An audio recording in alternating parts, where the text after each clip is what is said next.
Proceso de la investigación. Bueno, creo que me parece muy interesante empezar a hablar siempre desde lo personal, porque yo creo que es una manera de que las cosas se entiendan mejor. Partir de lo personal y luego ya vamos avanzando hacia donde lleguemos. Así que contaros que este libro es el resultado de un trabajo de investigación que realicé el año pasado durante un máster en Cooperación Internacional al Desarrollo. Lo cierto es que, bueno, cuando te enfrentas a la tarea de investigar sobre algo, lo más complicado sin duda es saber cuál es el tema que vas a elegir, ¿no? Porque tú sabes que vas a estar leyendo cosas durante horas, días, meses, así que más te vale que elijas un tema que te interese y te apasiona mucho mejor. Cuando empecé el máster, pues yo iba con los ojos muy abiertos para ver si me encontraba con algo que me encendiera las ganas, ¿no? Y fue precisamente en una de las clases del máster que nos estaban enseñando cómo se estructuraba un trabajo de investigación, que utilizaron como ejemplo de análisis un texto que hablaba sobre el ecofeminismo y sobre la economía feminista. Sinceramente yo había oído hablar de estas propuestas, pero no sabía muy bien qué es lo que estaban proponiendo ni cómo lo hacían. Y ese día en clase, cuando leí esos 4 o 5 párrafos que hablaban sobre la economía feminista, la verdad que para mí fue un impacto bestial. O sea, fue como un bofetón. La mayor parte de las personas que están aquí me conocéis de siempre y sabéis que hace muchos años pues estudié una carrera de ciencias y enseguida, nada más acabar, me metí a trabajar en consultoría para la empresa privada. Ese trabajo, bueno, pues lo estuve haciendo aproximadamente 15 años. En este tipo de trabajos, en este tipo de ambientes, lo que se valoraba por encima de todas las cosas es que tú fueras una persona productiva. La ruta pues es bien sabida, ¿no? Ahí entrabas, empezabas a aprender, a ascender y a ganar más dinero. Ese era el objetivo. Y yo entré con mucha ilusión a currar, como hacemos siempre cuando sales de la facultad, pero a medida que iban pasando los años, pues me iba dando cuenta que me sentía muy incómoda, que no me sentía a gusto. Así que empecé a estudiar otras cosas y tuve la suerte en agosto del 2012 de caer en Santa Cruz de la Sierra, en Bolivia, una ciudad de Bolivia, para acompañar y compartir como voluntaria con mujeres que vivían en situación de calle y mujeres que habían salido de esa situación. Para mí ese momento en mi vida fue un auténtico despertar, porque, bueno, para empezar descubrí que en el mundo había lugares en los que esto de la productividad y del acumular capital y ganar dinero pues no servían como parámetro para medir absolutamente nada. Que las personas ahí te valoraban no tanto por tus títulos, por lo que sabías, por lo que tú tenías, sino más por lo que eras. Que, bueno, el tiempo podía pasar de una manera no productiva y no pasaba nada, y que las personas dedicaban su tiempo al puro mantenimiento de la vida y de la gente con la que compartían. Eso me sirvió para, a la vuelta a España, ver que aquí también hay esos espacios que yo antes no veía. Fijaros que llevaba 15 años metida en una misma dinámica y vi que aquí también había espacios de este tipo, incluso de curro, en los que a la gente le interesaba a la gente, en los que las personas ocupaban el centro para otras personas. Eso pasó en verano de 2012. En enero del 2013 ocurrió que mi madre enfermó. Mi madre, que era la cuidadora fundamental y desde toda la vida de toda nuestra familia. Eso, lo cierto es que, bueno, resultó en este suceso un punto muy fuerte de inflexión, como podéis comprobar, para toda mi familia. Es cierto que cuando no puedes dar por supuestas las cosas que te producen la felicidad, las cosas del día a día, los cuidados, es cuando empiezas a valorarlos. Y en ese tiempo en el que mi madre estuvo enferma, pues mi familia, mi padre, mi tía, mi hermana, pues todos aprendimos lo importante que eran los cuidados y cómo la única manera de seguir adelante en esos momentos era compartir las tareas de la casa, las tareas de cuidarnos a nosotros y de acompañar a mi madre en su enfermedad. Creo que esos 2 años de acompañar a mi madre en su enfermedad y en su muerte han sido para mí la experiencia más dura y maravillosa que he vivido nunca. Así que ese día en clase, cuando de repente descubro que la economía feminista está hablando de que hay que poner los cuidados que sostienen la vida en el centro de estudio, pues dije, jolín, es que hay mujeres que están teorizando sobre esto que yo acabo de descubrir hace unos años y están haciendo política con ello. Dije, decididamente, esta va a ser mi variable principal de estudios. Decidí que los cuidados iban a ser una variable, lo iba a utilizar como un concepto revolucionario, a partir del cual intentar demostrar que otro mundo era posible. Un mundo frontalmente opuesto a este otro de la productividad y de la acumulación de capital, que lo único que nos hace es quitarnos el tiempo de ser personas. Elegí los cuidados por eso y como un homenaje a las mujeres que desde siempre me han cuidado y me cuidan. Pues ahí ya tenía una variable. Creo que quería contaros esto para que nos quedara un poco claro lo que son los cuidados, porque, bueno, en la economía feminista y en las teorías feministas están muy claros, pero creo que contándolo desde una experiencia personal nos queda más claro de lo que vamos a hablar ahora. Yo necesitaba, para hacer una investigación, encontrar otra variable con la que establecer una relación que me permitiera demostrar por qué eran tan importantes los cuidados. Y ahí la verdad que estuve un tiempo pensando y no me salía nada. Y una tarde, pues tomando unas cañas con compañeras feministas, pues hablé con Luisa Capel, que es, bueno, una compañera de Madrid, y cuando le conté este dilema que tenía, que no sabía cómo encajar el asunto, me empezó a contar lo que estaba pasando en los barrios del sur de Madrid con el tema de los desahucios. Me empezó a contar cómo las asambleas de vivienda que habían surgido a raíz del 15M, con la PA como apoyo, estaban sirviendo de base de apoyo y de ayuda y de acogida a las personas que estaban sufriendo procesos de desahucio en los barrios. Y que todo este apoyo estaba generando en los barrios un tejido social muy importante que tenía mucho que ver con el tema de los cuidados. Así que me encantó ese enlace, esa reflexión, y allí que me fui. El primer contacto que tuve en los barrios pues fue un encuentro que tuve con activistas, con mujeres activistas de las asambleas de vivienda. Todas ellas venían con una misma demanda, con una demanda común, y es que querían visibilizar el papel de la mujer en el proceso de los desahucios. Ellas estaban observando que muchísimas más mujeres acudían a solicitar ayuda a los espacios de acogida, que las mujeres estaban mucho más discriminadas durante todo el proceso de desahucio y que finalmente eran ellas las que estaban sacando adelante a sus familias. Así que ese día, después de charlar con estas activistas, decidí que el estudio tenía que ser a través de entrevistas a estas mujeres y a estos hombres que estaban sufriendo los procesos de desahucio, porque esa era una manera de acercarme más al tema de los cuidados y además que podía meter una perspectiva de género para poder sacar a la luz estas situaciones, ¿no?, que habían puesto las activistas sobre la mesa. Toda investigación pues requiere establecer un marco teórico. Hay que hacer un marco teórico sobre el que basar luego el estudio. Entonces, para ello, para establecer este marco teórico, empecé a leer documentación, ensayos y tesis sobre la cuestión de los cuidados, la economía feminista por un lado, y sobre la vivienda y desde una perspectiva de género por otro, para realizar esta conexión que me permitiera apoyar el estudio. No quiero meteros mucha teoría, pero sí contaros alguna cuestión que es básica para que luego podamos entender por qué es que los hombres y las mujeres viven la vivienda, la experimentan de una forma diferente y por qué afrontan el problema de una manera diferente. La única cuestión teórica que quiero destacar es la división sexual del trabajo. Imagino que habéis oído hablar de ella.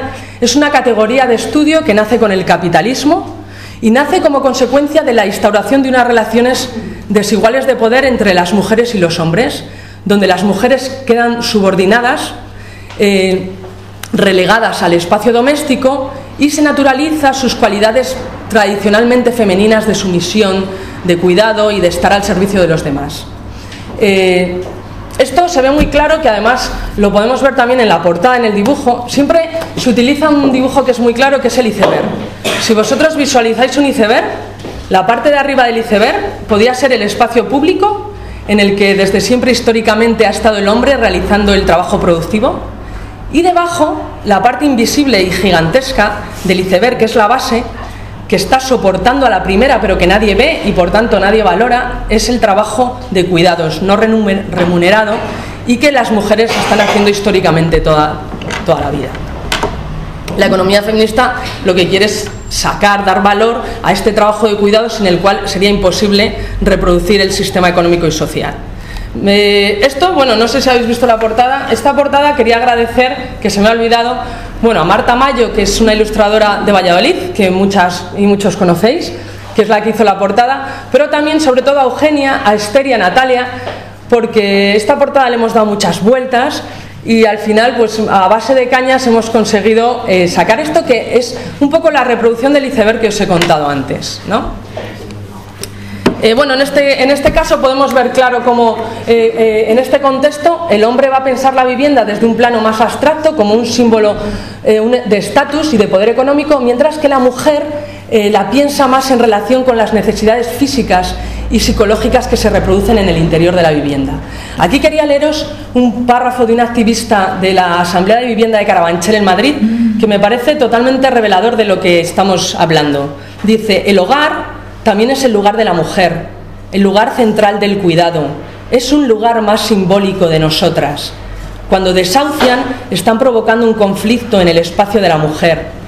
Las mujeres son las que sienten que eso no se puede desbaratar, porque es el lugar central donde se desarrolla la vida.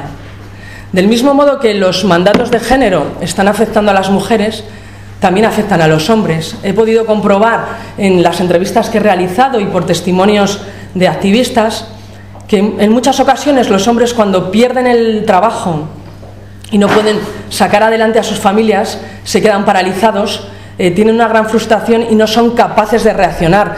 En muchas ocasiones abandonan a sus familias, en otras ocasiones se suicidan, y las veces que salen a luchar salen, pero les cuesta mucho más que a las mujeres.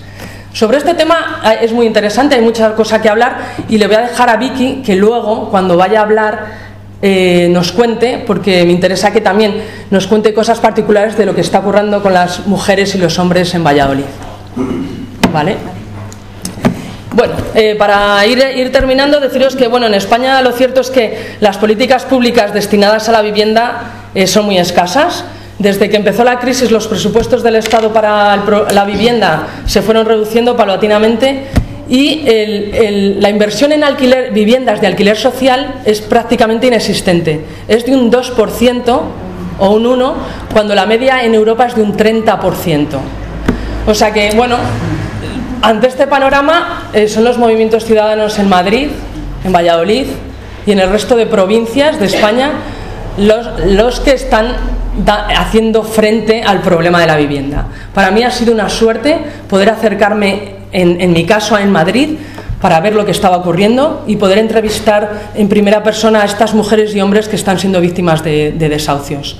La PA, entre otras cosas, tiene espacios de acogida y de asesoría colectivos en los que, bueno, los hombres y las mujeres que están sufriendo el proceso pues van por las mañanas, y las personas activistas les explican de principio a fin qué es lo que tienen que hacer ante los bancos y ante los juzgados. El proceso de desahucio, tenemos en la cabeza, parece que es cuando llegan a casa y abren la puerta y te echan de la casa y no tienen... Bueno, el proceso de desahucio empieza desde el primer momento en el que eres incapaz de poder asumir el pago, y se puede alargar años y años. Y bueno, yo lo que observé en estas asambleas, en estos sitios de acogida, primero me sorprendió que cada vez que iba estaban abarrotados de gente diferente, que la gente era totalmente heterogénea, hombres y mujeres de diferentes edades, nacionalidades, con problemas totalmente diferentes, y que a pesar de tener nervios lógicos por la situación, la energía que ahí había era potentísima, que procedía pues de lo colectivo, de estar todas y todos a una para solucionar un problema. En este caso, de lo que estamos hablando, el verdadero logro es haber sacado un problema que se creía privado, sacarlo a la esfera pública y colectivizarlo, ¿no? Que realmente es una nueva forma de hacer política desde el empoderamiento y la participación colectiva.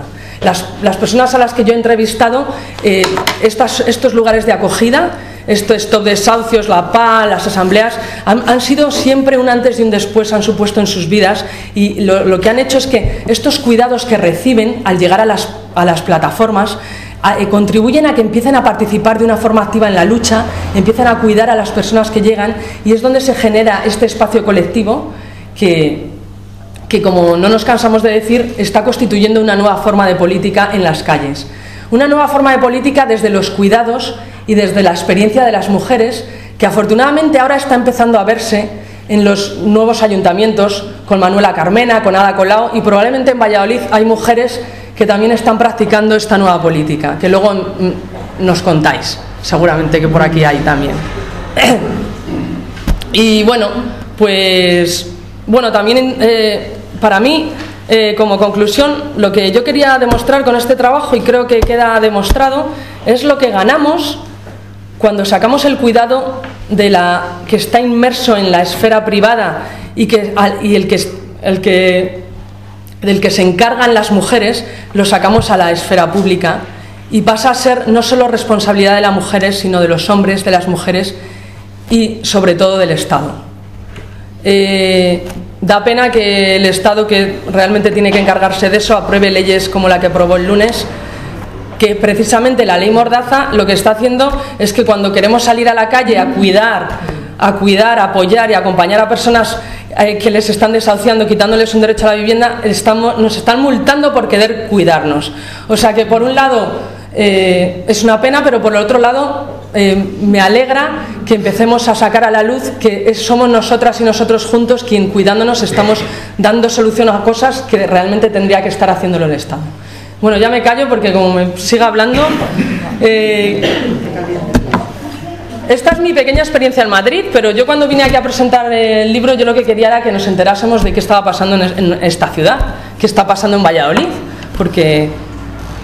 Entonces, bueno, quería agradecerle personalmente a Vicky, que es la que me ha apoyado desde el principio, desde que le pedí ayuda, que es la que nos ha conseguido el espacio y se ha puesto en contacto con otras personas. Y bueno, lo cierto es que estoy deseando que nos empiecen a contar ellos y ellas qué es lo que vienen entre manos y están haciendo aquí todos los días. Muchas gracias por haber venido, ¿eh? A ti, ya ves.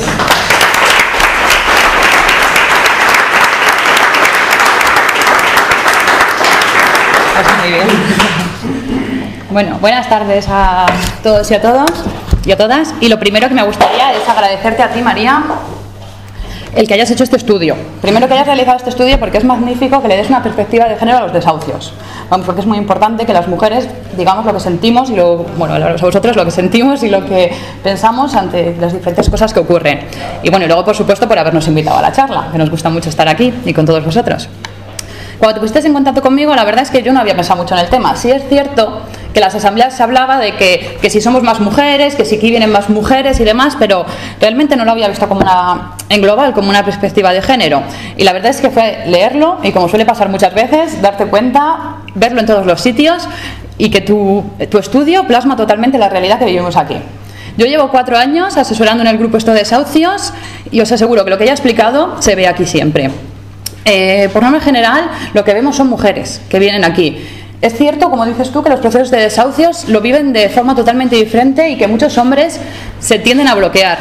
Incluso vemos procedimientos muy largos, de a lo mejor 1 año o 2 años, porque los desahucios es un procedimiento muy largo, en los que con la mujer convivimos todas las semanas frecuentemente y a lo mejor a la pareja, al marido, no le conocemos en todo el procedimiento, o el día de la firma de la notaría, que hay que firmar algo, o el juzgado, o lo que sea. Si no, la verdad es que no le conocemos. Y yo creo que aquí durante 4 años pues hemos visto pasar de todo. Hemos visto pasar todo tipo de familias, todo tipo de casos, pero lo que más hemos visto pasar son mujeres. Yo creo que de eso no podemos tener duda, de que la mayoría de gente que viene a pedir ayuda son mujeres y que en la mayoría de casos las mujeres serán los que acumulen los casos más dramáticos que veamos aquí, que van a ser por una serie de condiciones que ahora explicaremos, pero los casos más graves mayoritariamente siempre van a ser de mujeres. Igual que hemos visto esto, también vamos a ver lo contrario, que son las mujeres, cómo cambian desde el primer día, que vienen aquí, que vienen con muchos nervios, muy preocupadas, lógicamente, y cómo cambian y luego las ves que son las que tiran del grupo, tiran de las movilizaciones, las ves con el megáfono en la manifestación, cosa que nunca, encerrándose en un banco, cosas que yo estoy segura que no se hubieran imaginado que hubieran hecho. Y aquí hay muchas afectadas que luego, si quieren, pueden hablar y seguramente cuenten esto. Entonces, bueno, yo la verdad es que creo que las mujeres, como ella ha dicho, la sociedad no es igual para ambos y existen muchas desigualdades. Las mujeres sufrimos muchas desigualdades y también las combatimos, sin duda alguna. Y una de ellas es que las mujeres no tenemos las mismas posibilidades de acceso a la vivienda y, por tanto, de conservación la misma. O sea, es más fácil que una mujer pierda la vivienda que la pierde un hombre. Ahora vamos a ir viendo por qué. Y luego os voy a poner ejemplos concretos de estos. Bueno, como sabemos, ella lo explica muy claro, es evidente que hay muchas desigualdades en la sociedad en relación a las mujeres y a los hombres. Y una de ellas importante es la discriminación laboral.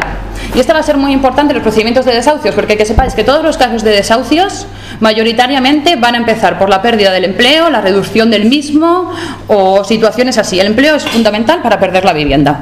Entonces, cuando va a haber una desigualdad laboral que va a llevar a una desigualdad económica, va a afectar, y en un sistema capitalista en el que lo que vale es eso, pues vamos a ver cómo las mujeres van a perder más fácilmente la vivienda. Algunos factores que tenemos que tener en cuenta en torno a la discriminación laboral, no es una charla del tema, pero hay que nombrarles, y es que, por ejemplo, la brecha salarial. No sé, seguro que lo conocéis, pero esa es la diferencia que existe cuando una mujer y un hombre hacen el mismo trabajo, lo hacen igual de bien, la mujer cobra menos. Esta es una estadística hecha y España es el segundo país donde más ha aumentado y llega casi a un 20%. En números esto se refleja en que en un salario de un mes de un hombre de 1.000 euros, la mujer cobra 800 euros. Si ya tenemos menos salario, difícilmente podemos afrontar los pagos. Igualmente el desempleo. La tasa de desempleo de mujeres está en un 10% por encima de los hombres. Si no tenemos empleo no vamos a poder hacer frente a la cuota hipotecaria. Igualmente va a pasar con los contratos a tiempo parcial, que el 75% los tienen las mujeres y es debido sin duda alguna muchas veces a las cargas familiares. Cuando nos ocupamos de todo, difícilmente podemos desarrollar una jornada laboral completa, ¿no? Entonces, si vemos estos tres factores, esto va a tener un reflejo muy importante a lo largo de nuestra vida, y no solo cuando estemos trabajando, sino también en las pensiones. ¿Por qué? Si yo cotizo menos, si yo tengo contratos a tiempo parcial o he estado más tiempo desempleada o he dejado de trabajar por el cuidado de los niños o familiares, ¿qué va a pasar? Que yo sin duda alguna voy a tener una pensión inferior o una pensión no contributiva, lo que genera que la mujer siempre se encuentre en una posición económica más desigual frente al hombre para lo largo de la vida, como hemos visto cuando trabajas como cuando se jubilan. Entonces, si ahora mismo con la crisis que existe todos y todas las trabajadoras estamos en una situación en precario, cuando se nos van a sumar todos estos factores, ¿qué nos vamos a encontrar? Con que las mujeres se encuentran en una situación más precaria. Y a todo esto hay una situación especial que encontramos en el grupo y son las familias monoparentales. Si a todo esto te encuentras con una familia monoparental formada por una mujer y sus hijos, vamos a ver cómo lo va a tener más complicado, y esos van a ser los casos más dramáticos que vamos a ver en la asesoría de desahucios frecuentemente. Yo he elegido unos 4 casos, son muy breves, son anónimos, pero estos no es que sean 4 que hemos conocido, sino que estos casos se repiten en un porcentaje de veces. Entonces, bueno, por ejemplo, yo os quería comentar una familia, ¿no?, monoparental, formada por una mujer con sus 2 hijos. Se separó de su pareja y sí, por sentencia se estableció que la hipoteca la pagaban ambos. ¿Qué pasa? Ella pagaba siempre su mitad de hipoteca todos los meses. ¿Qué sucede? Que el hombre deja de pagar la hipoteca y ella seguía pagando la hipoteca porque estaba convencida que si ella pagaba no le iban a quitar la casa, porque el que estaba impagando era él, y que le reclamarían y lo que fuera, pero que la casa no se la quitaban. Esto sin duda alguna no es así. El banco te exige la cuota independientemente de los acuerdos a los que tú hayas llegado. O sea, él quiere cobrar el mes ese independientemente de lo que habéis cobrado. Entonces esta chica aquí conoció, le contamos que esta chica tenía 2 hijos además, que no, que la cosa no era así, y bueno, entonces el banco, sí, ella podía embargarle a él, ¿sabes? Pero siempre es con retraso, ¿sabes? La cuota ya generaba impago y ya era imposible saldar la deuda que se había impagado. Entonces, bueno, al final esta chica se encerraba en los bancos con nosotros para intentar arreglarlo, y al final nos ofrecieron la dación en pago de la vivienda, para que no se quedara deuda. ¿Y sabéis lo que pasó? Que cuando nos dirigimos a él para decirle que habíamos conseguido la dación en pago y que tenía que firmar, nos dijo que no, que él no estaba trabajando, que a él no le podían quitar nada, que él no estaba viviendo en esa vivienda y que la dieran, así dicho. Y este caso de eso van a ser un 20% de porcentajes de casos de la asesoría. Hay un 20, un 25%, mis compañeros lo saben, que el problema lo conseguimos con el banco, luchamos, y el problema cuando tiene que firmar la otra persona es que no. Entonces esta chica se quedó con 2 hijos y sin duda alguna no se podía llegar a algún acuerdo, y el problema ya no era con el banco sino con su expareja, cosa que a veces es más difícil de solucionar que cargarte a Bankia, que ya ves que cuesta, que no es fácil. Otro caso que también hemos visto, que a mí me pareció también muy importante, era una chica con un hijo, y el hijo estaba muy enfermo, con discapacidad, y le habían operado mucho, estaba mucho en el hospital y demás. Entonces intentamos buscar ella sí que le recibía determinada pensión de su expareja, pero claro, el niño necesitaba muchos cuidados, ¿sabes? Hacía deportes especiales, medicamentos, alimentos y demás. Entonces, ¿qué pasaba? Que nosotros la proponíamos, por ejemplo, reducir la cuota hipotecaria para que pudiera hacer frente al pago, y es que lo que ella nos decía realmente es que no podía trabajar. Porque no podía trabajar, porque ¿dónde le iban a dar un trabajo cuando ella pasaba la mayor tiempo en el hospital? O cuando el niño iba al colegio tenía que salir muchas veces. Entonces realmente es que era inviable la situación, porque no podíamos hacer nada, porque claro, tampoco se puede parar el desahucio, pero la casa no la iba a poder conservar. Y era por las cargas familiares y que las asumía ella únicamente, y no se le ayudaba, no recibía ayuda por parte del Estado ni demás. Entonces, pues también se encontraba ante una situación muy vulnerable frente a la pérdida de la vivienda. A mí otro caso también que me parece muy importante y que es un colectivo que aquí vemos mucho, y son víctimas de violencia de género. Nos vienen muchas mujeres, con hijos o sin hijos, que son víctimas de violencia de género. Nosotros las asesoramos y, por ejemplo, yo recuerdo una chica que la proponíamos diferentes opciones, pues reducción de cuota, dación en pago, cosas de esta. Y lo que nos decía ella es que le tenía tanto miedo que es que no quería firmar nada con él, no quería hablar con él y que no se atrevía ni a reclamarle lo que le debía él a ella. Y sobre este tema es muy importante decir también que los bancos con este tema son muy poco sensibles. He ido a muchas reuniones de bancos y yo creo que mis compañeros lo pueden decir también y compañeras, y es que los bancos les da exactamente igual todo y ellos lo que te dicen es: habla con tu ex, ponte en contacto con él, pídele los papeles, que venga aquí cuando hay órdenes de alejamiento, por ejemplo. Y no sé qué pensáis, pero cuando un maltratador, su expareja le pide que firme algo para ayudarla, ¿qué creéis? ¿Que viene corriendo a firmarla cuando ha habido denuncias? Pues como sabemos, nada, lo que te dicen es que la den. Y yo lo digo mejor de lo que dicen ellos. Entonces ante esto los bancos son muy insensibles y se encuentran muy desprotegidas las mujeres. Cuando necesitan la firma del otro para hacer cualquier tipo de cosa, si encima es víctima de violencia de género, ¿cómo se acerca al otro? ¿Cómo una mujer que ha sido víctima se la pide que negocien? Y bueno, otro colectivo que también es muy importante y yo también veo que tiene más posibilidades de pérdida de vivienda son las mujeres inmigrantes. Muchas veces viene aquí la pareja inmigrante y por H o por B el hombre se acaba yendo a su país. Muchas veces le dicen que es porque le va a mandar dinero. Es que pobre, me da mucha pena, pero es que pasa mucho, que le va a mandar dinero. No le manda dinero, se queda ella aquí con el problema de la casa, con los niños, sin ningún tipo de ayuda. Por ejemplo, concretamente en el caso de mujeres árabes pasa muchas veces que son los hombres los que hacen más la vida fuera de casa y ellas más dentro, que no saben castellano, que no saben dónde ir a pedir ayuda o demás. Aquí vienen mucho, yo me alegro mucho de que muchos inmigrantes vengan a pedirnos ayuda y sin duda alguna se quedan aquí solas sin nada y es que están condenadas a la pérdida de la vivienda. Esas mujeres no han trabajado antes, no tienen una formación, ya os digo que muchas veces no hablan ni castellano y así, claro, si no hay empleo nunca va a haber pago de hipoteca. Podemos suspender el desahucio y evitarlo durante años, pero la pérdida de la vivienda es inevitable. Estos solo son algunos ejemplos de lo que aquí vemos, pero vamos, yo os aseguro que la mayoría de ellas son mujeres. Y los asuntos, lo que os he dicho, los asuntos más dramáticos siempre tienen cara de mujer aquí, y eso lo puedo decir mis compañeros también. Pero también lo más importante es lo que os he comentado antes. Las mujeres son las que luchan por la vivienda hasta el final. Se las ve en asambleas, se las ve en las manifestaciones, se las ve encerradas en bancos, movilizaciones súper fuertes. Y como he dicho, no conocemos a sus parejas. Hasta el día de la firma, y eso pasa todos los días. ¿A que sí? Es una cosa, y las mujeres son las que se han ido, luego lo contarán, las mujeres son las que se han ido convirtiendo en un eje fundamental para la lucha de los desahucios. Sin duda alguna será por la forma, como ha explicado ella, de que perciben la vivienda, que los hombres a lo mejor la perciben como una pérdida económica de fracaso y las mujeres donde es el sitio donde mis hijos están, mi pareja está, etcétera. Y os aseguro que es maravilloso ver como mujeres que entran aquí muy mal, porque hemos llegado a ver aquí mujeres que vienen mal, con depresión, medicamentos, muchas veces vienen con medicamentos y es muy difícil asesorar a la gente, cómo cambian y luego las ves leyendo un manifiesto en una manifestación.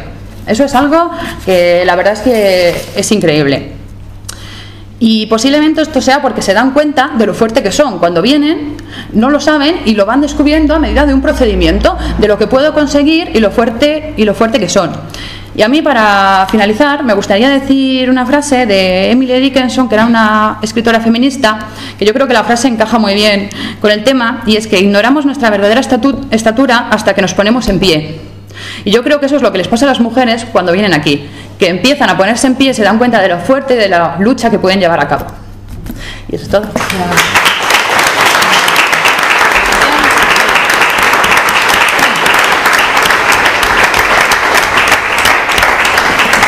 Y ahora va a seguir hablando el compañero Pepe, que nos va a dar una perspectiva también, hablando de las mujeres, pero desde una perspectiva de chico. Bueno, buenas noches. Gracias, María, por contar con nosotros y gracias al grupo Estos Desahucios que me da la oportunidad de hablar. Bueno, yo no tengo ningún problema con la hipoteca, nunca me planteé la solidaridad desde esta perspectiva, pero bueno, hace ya un tiempo vas oyendo el problema de la vivienda. Tu trabajo a lo mejor no te impide llegar o a estar tan dedicado a este problema, pero poco a poco te vas implicando. No sé cómo explicarlo después de haber oído a dos mujeres hablando y sabiendo que los hombres pues son calzonazos. Tampoco entendía un chiste de las afectadas de la paz, que decía que por qué nunca había parejas entre las afectadas, y decían que porque arrastraban dos problemas, uno el de la propia hipoteca y otro el conyugal, familiar, etcétera, que al final también las iba marcando y, como ya han señalado, casi siempre quedan abandonadas, asumiendo todos los problemas que conlleva esta ruptura de su ámbito cotidiano. Entonces, yo como activista, cuando ya me acerqué, al principio hace 4 años, 3, pues iba a acciones puntuales que se convocaban, pero como una persona más que tenía en ese momento tiempo y demás. Luego, poco a poco, pues como he dicho, hace ya 2 años, 2 años y medio, pues ya me incorporé al grupo. Ya no era tan bonito como salía en la televisión, cientos de personas iban a parar un desahucio. De hecho, yo en mi memoria solo conozco en Valladolid 2 desahucios parados en la puerta impidiendo a la policía. Uno hace 4 años, al principio, en Zaratán, y otro este año pasado en el barrio de Los Pajarillos.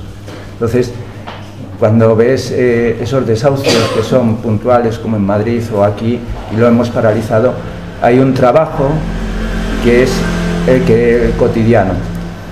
Cuando ya te incorporas directamente, pues nosotros ya no salimos tanto en los medios, se han tomado una serie de medidas que parece que palían la situación más que solucionarla y que vienen dadas por sentencias del Tribunal Superior de Justicia de Europa, pidiendo al gobierno español que busque unos cauces para evitar estas sangrías familiares de expulsión de las personas de su hogar.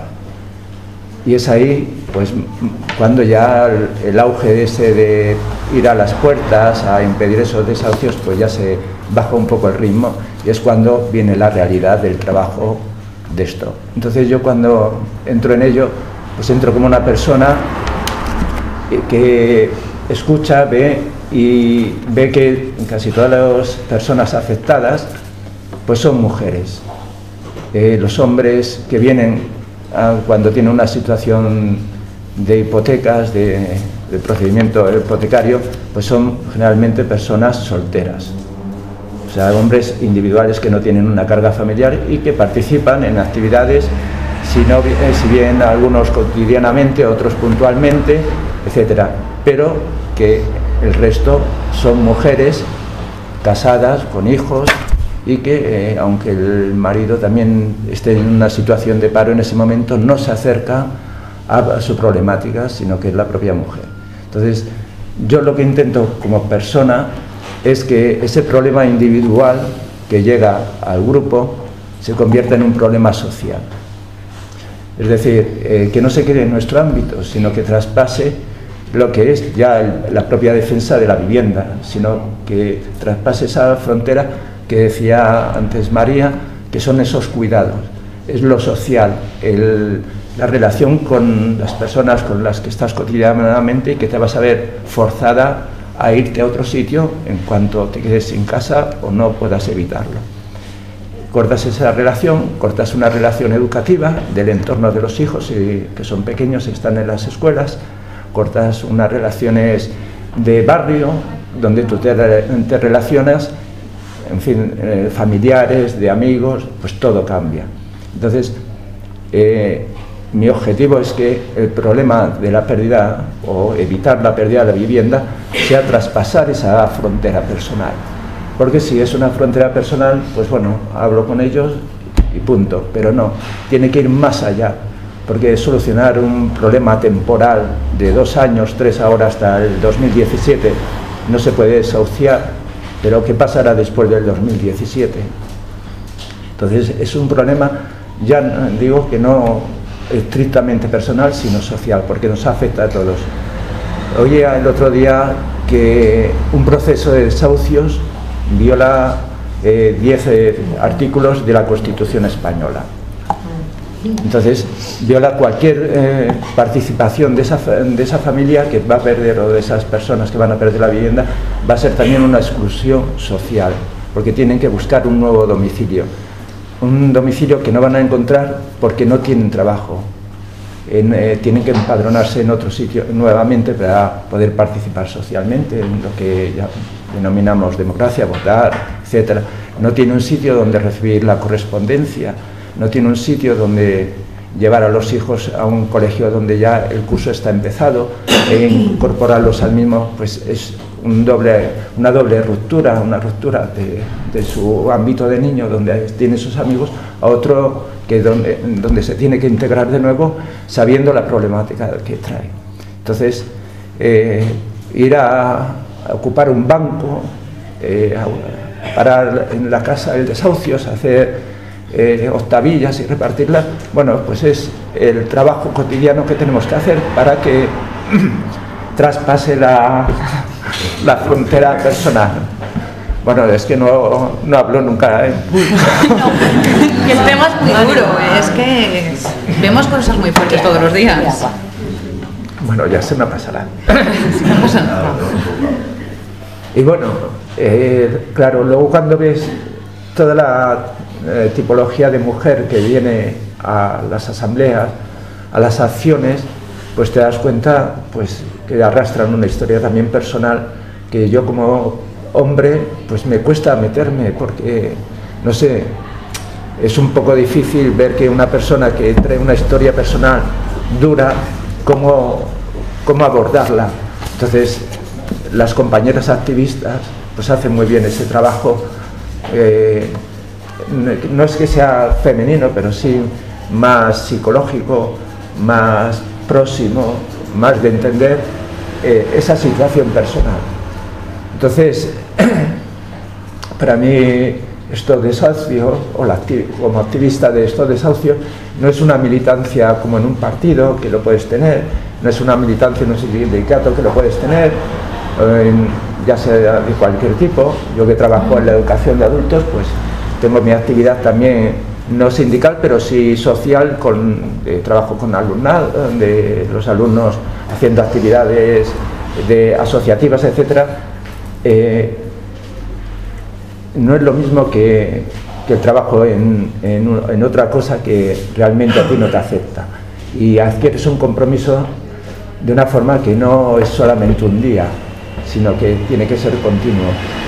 No es ser un voluntario, porque un voluntario sabes que puedes contar determinados momentos, sino que sabes que en tu tiempo disponible, y más que disponible, estás ahí.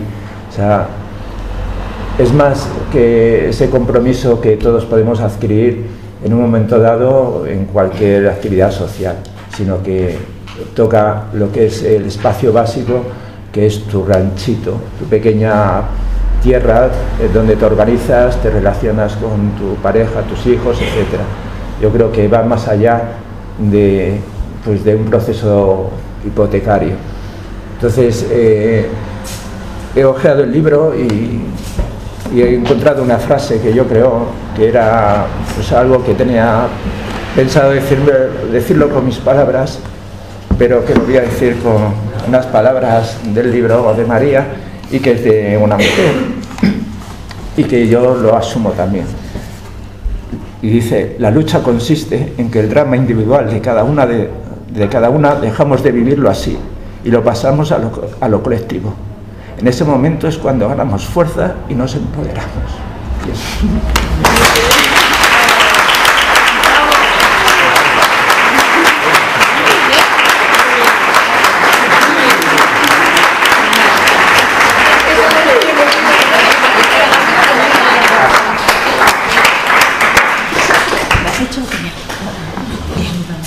Ahora queda lo mejor, chicos. No os pongáis tristes porque nunca hay que tener pena de la gente que lucha, sino hay que estar orgulloso de ellos. Ahora, pero ya sé que es muy duro el tema y ahora ya veréis que bien. Ahora va a hablar Nuria. Nuria es una afectada por la hipoteca que lo ha pasado muy mal, pero se van a arreglar las cosas porque ya lo tenemos a punto de arreglar y más que seguro que se arregla. Vamos, esto lo tenemos ya cerrado. Y va a contar su experiencia desde que llegó al grupo. Si puedo.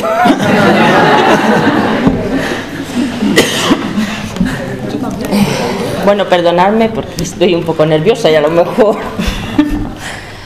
mi problema empezó en 2012, cuando por motivos de trabajo mi marido no cobra más que 400 euros del paro y yo tengo que decidir entre dar de comer a mis 2 hijas o pagar la hipoteca. Yo lógicamente decido dar de comer a mis hijas, eso por supuesto, y no me arrepiento de ello. En 2013 yo me pongo ya en la lucha con el banco yo sola, de la manera que sabía, yendo a hablar con el banco, a que si llegábamos a un acuerdo, en que me dejaran pagarlo pues, de 2 veces. Pasan los meses del año 2013 y yo puedo pagar lo que yo debía, que en ese momento eran 2.100 y pico, creo recordar, más o menos. Me dicen que no. La directora, cuando no estaba desayunando, estaba paseando, cuando no, bueno, no me recibía directamente. Te humillan, te medio insultan, por decirlo de alguna manera, que no hubieras dado de comer a tus hijas, hubieras pagado la hipoteca, que te vas a ver debajo un puente con tus hijos.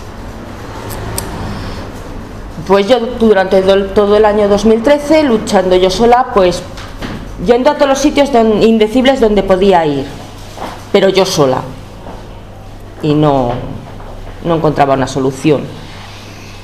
En enero del 2014, yo tenía la subasta el 29 de enero del 2014, una semana antes el banco me dice que si yo hago un ingreso de 3.000 euros, me paralizan la subasta y puedo seguir en mi casa reanudando mi hipoteca y pagándola. Pues yo, ante la desesperación y el no saber, muchas veces hay que informarse, reuní los 3.000 euros como pude, pidiendo todos los ahorros que tenía mi hermana, la cual me los dio, pagué los 3.000 euros, esto no se me olvidará, un 5 de enero, y un día 8 me llama la directora del banco diciéndome que no es viable, que no puedo seguir pagando mi casa y que la subasta continúa, o sea, me quedo sin 3.000 euros y me veo que me quedo sin mi casa. Entonces la única solución que me quedó fue llamar al 012 del ayuntamiento, que dice que te dan asesoría jurídica, que te ayudan, y mental. Mentira, es todo mentira, no te dan nada, una patada en el culo, con perdón, si te dejas. Me dice una señorita que el único que me puede ayudar es el grupo estos desahucios, o sea, el mismo ayuntamiento te dice que los únicos en este caso que te pueden ayudar es el grupo de estos desahucios, a lo cual yo inmediatamente llamé y se puso el compañero Javi, yo desesperadita, que estuviera tranquila, me dieron una reunión de urgencia porque en 3 días subastaban mi casa. Yo acudí aquí, me recibieron todos los abogados, los compañeros, estudiaron el caso, y es que en 3 días tampoco podíamos hacer mucho más, ir al juzgado a parar la subasta. Bueno, yo nunca me había visto en una cosa de estas, nunca había hablado en público, nunca había hablado en la prensa,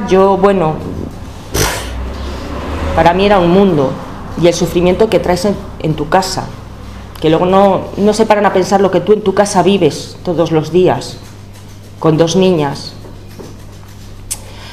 Paramos la subasta, el banco nos adjudicó la vivienda, esto en enero del año pasado. Durante todo este año y pico restante hemos estado luchando con el banco, que el banco es Bankia, el más rescatado, luchando con ellos, encerrándonos en varias ocasiones en el banco, cerrándome las ventanas y las persianas al verme la cara, llegar a verme, de ir a poner la cartilla al día, de ir a ver la de seguridad y decirme que no puedo entrar, por haberme encerrado en el banco, por haber pedido lo que es mío, que llevo pagando mi casa durante 18 años. O sea, yo llevo pagando mi casa 18 años y por 6 cuotas impagadas me dicen que a la calle. Nuestra lucha continúa con los compañeros, bueno, pues continuos encierros, manifestaciones enfrente del banco, incluso yo llegar a perder el conocimiento y tener que llamar a una ambulancia y todo, en tratamiento psiquiátrico para la depresión, para la ansiedad, para dormir. El llegar en un momento en que no aguantas ni a tus hijos, el decirte mamá dónde nos vamos a ir, el pasar por un banco a mi hija con 7 años, por un Bankia, y decirle, vosotros me queréis quitar la casa. Y todo esto luchando yo sola, porque mi marido es una persona que no es muy bueno, es muy trabajador, pero no le sale el hacer estas cosas, no tiene valor para esto. Yo tampoco sabía que lo tenía, hasta que poco a poco pues lo he ido sacando. Y dije, yo no salía en prensa, no salía nunca, quería que me sacaran, pero me paré un momento a pensar y dije, ¿por qué no? ¿Por qué tengo que tener vergüenza de salir en los medios de comunicación si estoy pidiendo lo que es mío? Porque al fin y al cabo son 18 años pagando mi casa. Y la dije a Vicky, digo, pues a partir de ahora voy a salir en todos los sitios, para putear. Y empecé a salir en radio, en prensa, en internet. Bueno, a mi micrófono que se ponía yo, micrófono que agarraba, todo era para mí. El megáfono también, todo para mí. Yo jamás me iba a pensar eso, ¿eh? Yo jamás en la vida me iba a pensar que me iba a llegar a hacer todas estas cosas. Y bueno, ahora soy activista del grupo, ayudo a gente como yo, que también lo necesitan, porque a mí en su momento me han ayudado. Y tengo que decir que ya no me han ayudado solo como abogados, como activistas para parar mi desahucio, o para parar mi subasta, o como personas. A mí como personas, mis compañeros me han llenado la vida. He salido de mi tratamiento psiquiátrico, no tomo nada, no tengo depresión, no tengo ansiedad.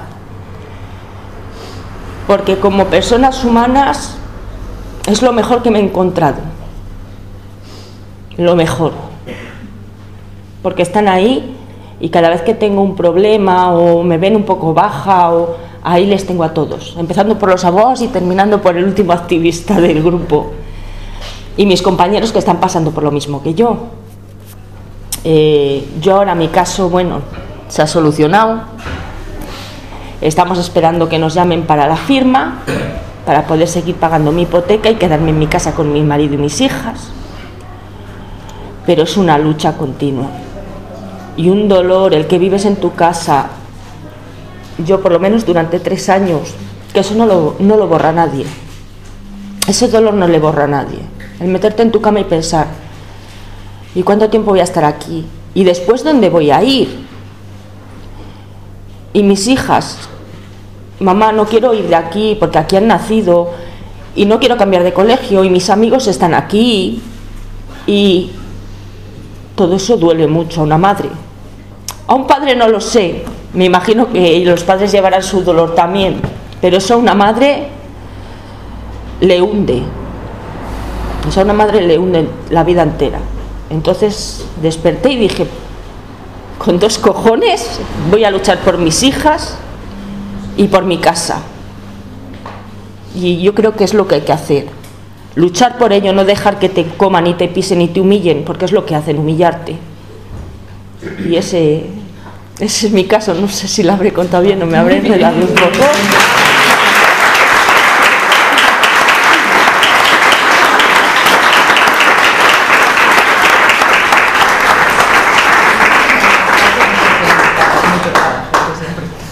Bueno, quería agradeceros de verdad de todo lo que habéis contado, que hayáis venido, porque para mí ha sido una suerte estar aquí hoy. Sabes que en Madrid ya me sabía un poco de lo que íbamos a hacer, pero aquí no, y estoy emocionada y encantada de haber aprendido lo que nos habéis hecho aprender. Antes de pasar a si queréis debatir algo, yo quería terminar esta ronda con un poema, porque para mí la poesía es una de las mayores herramientas para la lucha y para la transformación social.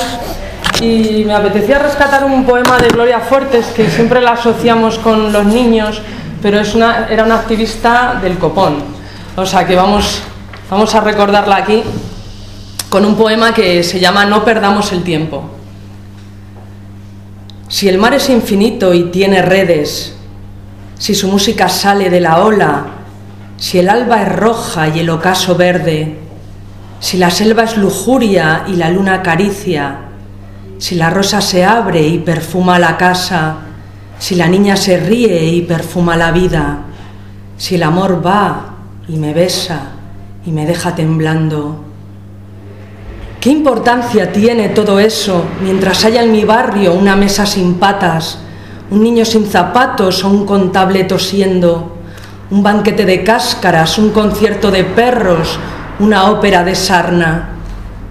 Debemos inquietarnos por curar las simientes, por vendar corazones y escribir el poema que a todos nos contagie y crear esa frase que abrace todo el mundo. Los poetas debiéramos arrancar las espadas, inventar más colores y escribir Padre Nuestros, ir dejando las risas en la boca del túnel y no decir lo íntimo, sino cantar al corro, no cantar a la luna, no cantar a la novia, no escribir unas décimas, no fabricar sonetos. Debemos, pues sabemos, gritar al poderoso, gritar eso que digo, que hay bastantes viviendo debajo de las latas con lo puesto y aullando, y madres que a sus hijos no peinan a diario, y padres que madrugan y no van al teatro. Adornar al humilde, poniéndole en el hombro nuestro verso, cantar al que no canta y ayudarle es lo sano. Asediar usureros y con rara paciencia convencerles sin asco. Trillar en la labranza, bajar a alguna mina, ser buzo una semana, visitar los asilos, las cárceles, las ruinas, jugar con los párvulos, danzar en las leproserías. Poetas, no perdamos el tiempo, trabajemos, que al corazón le llega poca sangre.